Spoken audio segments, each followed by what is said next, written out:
નમસ્કાર મિત્રો, ડૉક્ટર ભગવાનભાઈ જે ભરવાડ આંકલાવ હાઈસ્કૂલ આંકલાવ પરિવારથી આપ સૌ વિદ્યાર્થી ભાઈ બહેનોનું હાર્દિક સ્વાગત કરું છું.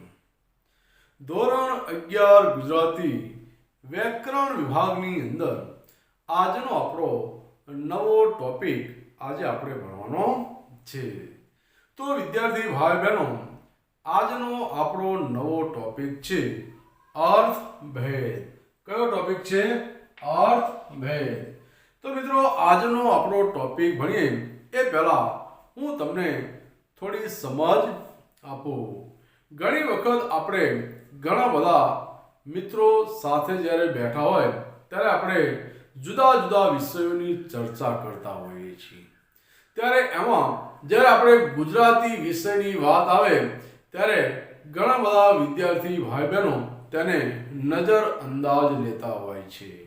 પણ મિત્રો, અહીંયા હું તમને એ કહેવા માંગુ છું કે ગુજરાતી વિષય વિશે ભલે તમારી માનસિકતા હોય કે ગુજરાતી વિષય તો ખૂબ જ સહેલો છે. હા, વિષય સહેલો છે ખરો, પણ મિત્રો તમારી જાણ માટે હું કહું કે ગુજરાતીની અંદર પાસ થવું સહેલું છે, પણ એની અંદર માર્ક લાવવા એ ખૂબ જ અઘરા છે, કઠિન છે. એ આપણા માટે સહેલું નથી. એના માટે આપણે ગુજરાતી વિષય ઉપર આપણું પૂરેપૂરું પ્રભુત્વ હોવું જોઈએ.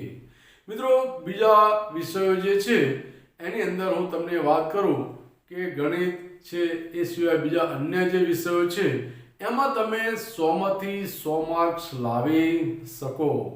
પણ ગુજરાતી વિષયને આપણે એક બાજુ કહીએ છીએ કે ગુજરાતી વિષય તો બહુ જ સહેલો છે, તો આપણે 100 માંથી 100 કેમ નથી લાવતા? પણ ના મિત્રો, ગુજરાતી વિષયમાં 100 માંથી 100 માર્ક ક્યારેય કોઈને મળ્યા નથી.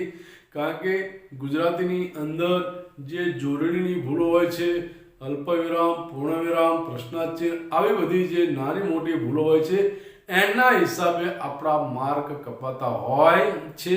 એટલે મિત્રો, હું તમને કહું કે ભાષાના જે વિષયો છે ગુજરાતી, અંગ્રેજી તો સમજ્યા, પણ ગુજરાતીની અંદર 80-85 માર્ક લાવો હોય તો પણ મિત્રો લોઢાના ચણા ચાવવા જેવી બાબત છે. હા, તમે ગુજરાતીની અંદર 35-40 માર્ક લાવી દો, પાસ થઈ જાઓ, પણ જ્યારે તમારે મેરિટમાં બનાવવાનું હોય ત્યારે એ વખતે આપણને તકલીફ પડે.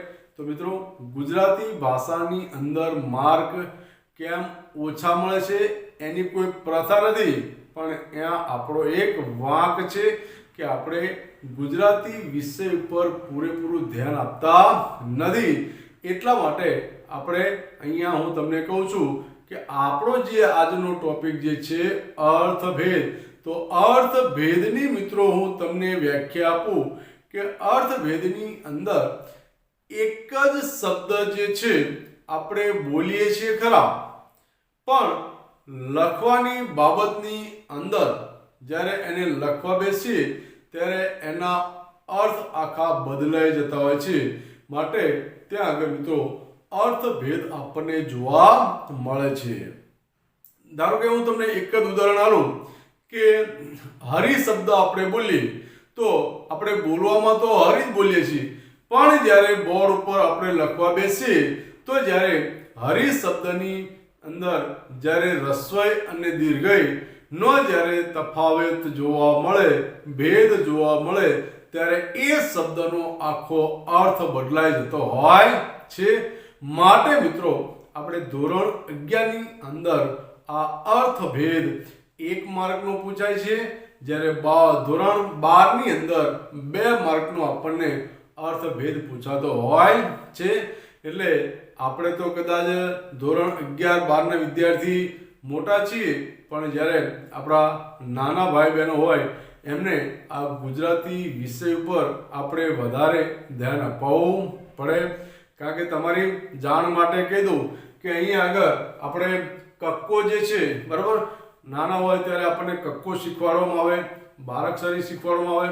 ત્યારે બારાક્ષરીની અંદર કને કઈને ક, કને કાનો કા, કને રસ્વઈ કી, કને દીર્ઘઈ કી. તો આ રીતે આપણે જ્યારે એ આખો કક્કો જ્યારે ભણતા હોય છે, પણ જ્યારે અહીંયા આગળ આપણે કહીએ તમારી જાણ માટે કે રસ્વઈ કી, દીર્ઘઈ કી, બરાબર. અહીંયા આપણે રસ્વઈ કી અને દીર્ઘઈ કી બે અલગ અલગ આપીએ છીએ, કેમ એક જ રાખતા નથી? પણ અહીંયા આગળ જે અલગ અલગ છે એના હિસાબે આપણો આખો અર્થ, શબ્દનો અર્થ બદલાઈ જતો હોય છે. એટલે ઘણી વખત જે રસ્વઈ કી, દીર્ઘઈ કી, રસ્વ કુ, દીર્ઘ કુ, આના હિસાબે અમુક જે શબ્દો છે આપણને બોલવામાં એના એ જ લાગે, પણ જ્યારે બોર્ડ ઉપર કે નોટમાં જ્યારે લખતા હોય ત્યારે એના આખા અર્થ બદલાઈ જતા હોય છે. તો વિદ્યાર્થી ભાઈ બહેનો, અહીંયા આગળ અર્થ ભેદ વિશે હું તમને એ ઉદાહરણો જે આપ્યા છે એની હું તમને વાત કરું. તો અહીંયા આપણું જે પહેલું ઉદાહરણ જે છે હરિ. તો અહીંયા આગળ જે હરિ છે તો એની અંદર પહેલું જે હરિ છે, બરાબર, એની મેં તમને વાત કરી. તો એ હરિ જે છે પહેલું, તો એ પહેલા હરિની અંદર શું આવે છે?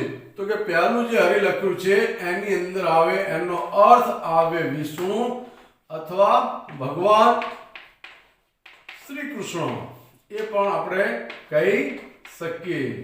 મિત્રો આ તમારી જાણ માટે. તો અહીંયા ઘણા બધા જે ઉદાહરણો આપે છે એમાં પહેલું ઉદાહરણ જે છે અહીંયા આગળ જે હરિ જે છે એ હરિ જે છે અહીંયા રની આગળ જે રસ્વઈ છે, બીજું હરિ જે છે એને જે દીર્ઘે લાગેલું છે તો એ હરિનો પણ અર્થ આખો બદલાઈ જાય છે. તો હરિ એટલે અહીંયા ઘોડો પણ થાય છે અને સિંહ પણ થાય છે.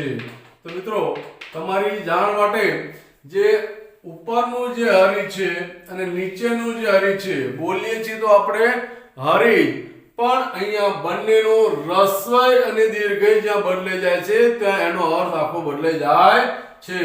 તો અહીંયા આગળ હરિ એટલે વિષ્ણુ અથવા ભગવાન શ્રી કૃષ્ણ અને હરિ એટલે કે ઘોડો અથવા સિંહ.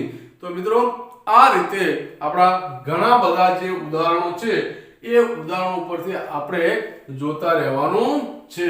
તો મિત્રો અહીંયા આગળ જે ઉદાહરણો છે એ આપણે જોતા જઈશું અને આપણે આગળ સમજતા જઈશું. તો આપણા દરેક ઉદાહરણો અહીંયા મેં બોર્ડ પર આપ્યા છે.